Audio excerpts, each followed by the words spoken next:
السلام عليكم. وعليكم السلام ورحمة الله وبركاته. أخبار حضرتك إيه؟ أنا الحمد لله بخير الحمد لله. أنت بقى شغال إيه؟ شيف إيه يعني؟ شيف مشويات أو كباب يا سيدي. ممكن بقى تقولي على تتبيلة فراخ بعد إذنك؟ بس أنا عايزها بقى بمواصفات معينة، يعني حاجة حلوة كده زي ما بتعملوها في المطاعم وتبقى زي الفل، وعاملها وتبقى الدنيا عسل. حاضر يا سيدي، هعمل لك تتبيله فراخ ملهاش حل. هتاخدها اقول لك على حاجه، مش من بره المطعم، لا من جوه المطعم، عشان خاطر ما تتلككش وتقول لي مش عارف مين. هوريها لك.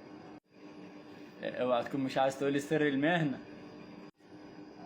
يا عم مفيش حاجه اسمها سر مهنه، والله الدنيا سهله يعني، ابسط مما يمكن يعني. هتلاقي شيفات مصر بحالها منزلين التتبيلات بتاعه الفراخ. عادي الدنيا سهله بسيطه. واقول لك على حاجه كمان، انا مش هوريك التتبيله تبقى شبه المطعم، لا انا هوريك التتبيله في قلب المطعم اساسا بتتعمل ازاي. ده بجد. بجد اه والله العظيم بجد، انا اضحك عليك ليه يا صاحبي؟ اقول لك على حاجه، يلا بينا افرجك، تعال يلا بينا. يلا بينا. اول حاجه بصلتين،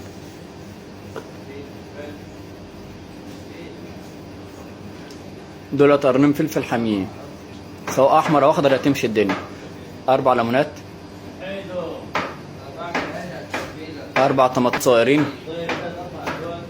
جزرايه،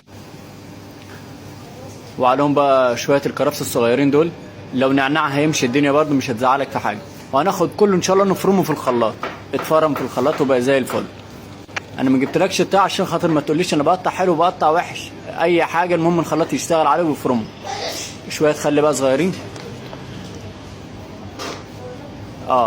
دي بقى التوابل بتاعتك، زعتر وروزماري وقرفه وملح وفلفل اسود.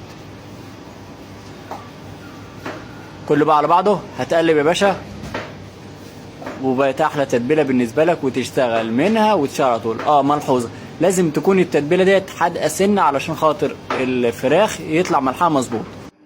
كده خلصنا التتبيله وادينا معاك زي الفل. خد وحط فيها الفراخ وطلع. واقول لك على حاجه حلوه كمان، ممكن بعد اذنك بس لايك وشير وسبسكرايب، انا مش عارف يعني بس تعملها حلوه هتعجبك. والاشتراك في القناه ده حاجه تانية برضه. وكل عام وانتم الى الله اقرب. السلام عليكم.